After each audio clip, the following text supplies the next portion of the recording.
So public speaking doesn't come naturally to me, and I'm actually scared shitless to be up here. But I've chosen to speak out and tell my story. I do this for my children, and I do this for your children. I'm a nurse. I promised first to do no harm. And where there is risk, there needs to be choice. I have seen on the daily the medical professionals are not being forthright in telling individuals the risks associated with this vaccine. I know myself, as a nurse, I'm not to discuss with patients what I have experienced. I am to follow the government narrative that the vaccine is safe and effective, and this is simply not the case.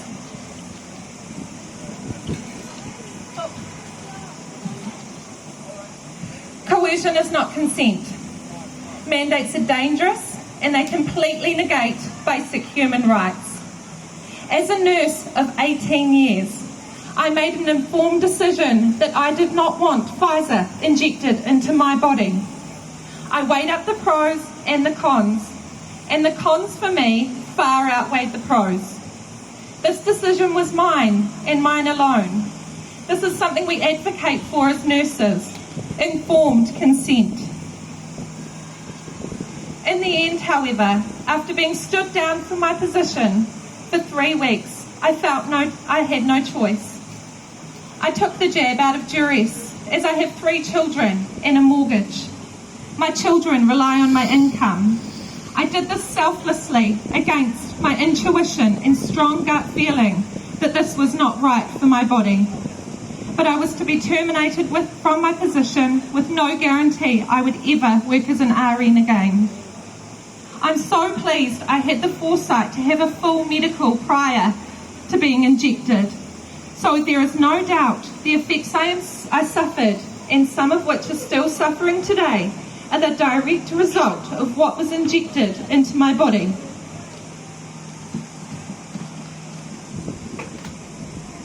On December 22nd, I had my second dose of Pfizer.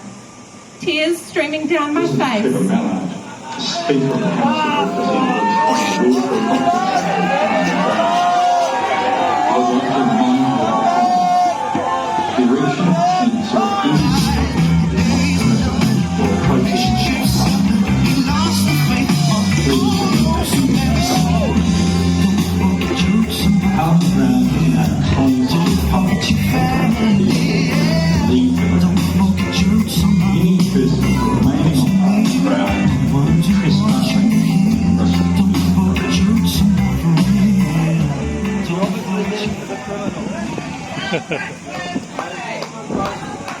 I'll just go back a little bit. On December 22nd, I had my second dose of Pfizer. Tears streaming down my face, shaking and feeling completely defeated. On my consent form, I wrote, I do not consent. The government is forcing me to do this to keep my job. I was woken at 3 a.m. on December the 23rd, not even 24 hours post my jab, with chest heaviness and palpitations. Throughout the day, these symptoms came and went. On the 24th, my symptoms escalated to the point that I knew I needed to seek medical attention. I went to my local GP who have an accident and an emergency. After taking an ECG, they called me an ambulance. I was admitted into hospital with palpitations, chest pain radiating to my left shoulder, shortness of breath, extreme fatigue and brain fog. I was put on a heart monitor and my ECG had changed drastically from my original. I am still awaiting an outpatient cardiology review and echocardiogram. Our cardiology unit is absolutely inundated at the moment, so I have no date for that appointment.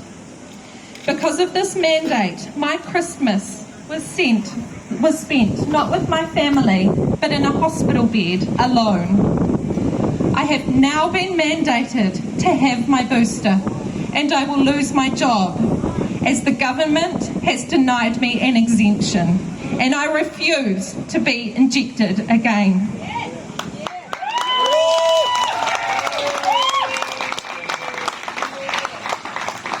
not stand here alone. I know I'm one of the lucky ones, as I'm recovering. I have a friend who is 5 months down the track and wheelchair bound, unable to look after her daughter because of this mandate. There are literally thousands of men, women and children who have been injured because of this vaccine, or even worse, lost their lives. Taking away people's incomes and pushing them into poverty or welfare systems is wrong. It's disgusting, and I do not consent to this madness any longer.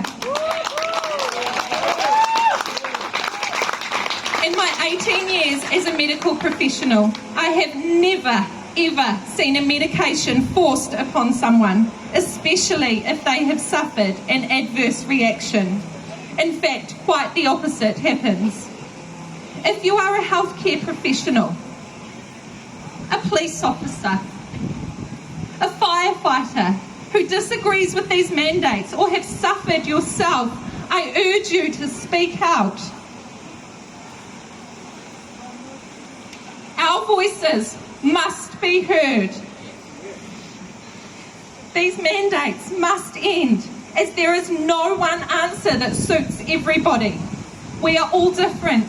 We all have different histories, and we all know our bodies and what is right and wrong for us. Jacinda Ardern, I have a message for you. You are a coward. Come speak to us. You are ruining people's lives. How can you sleep straight in bed at night?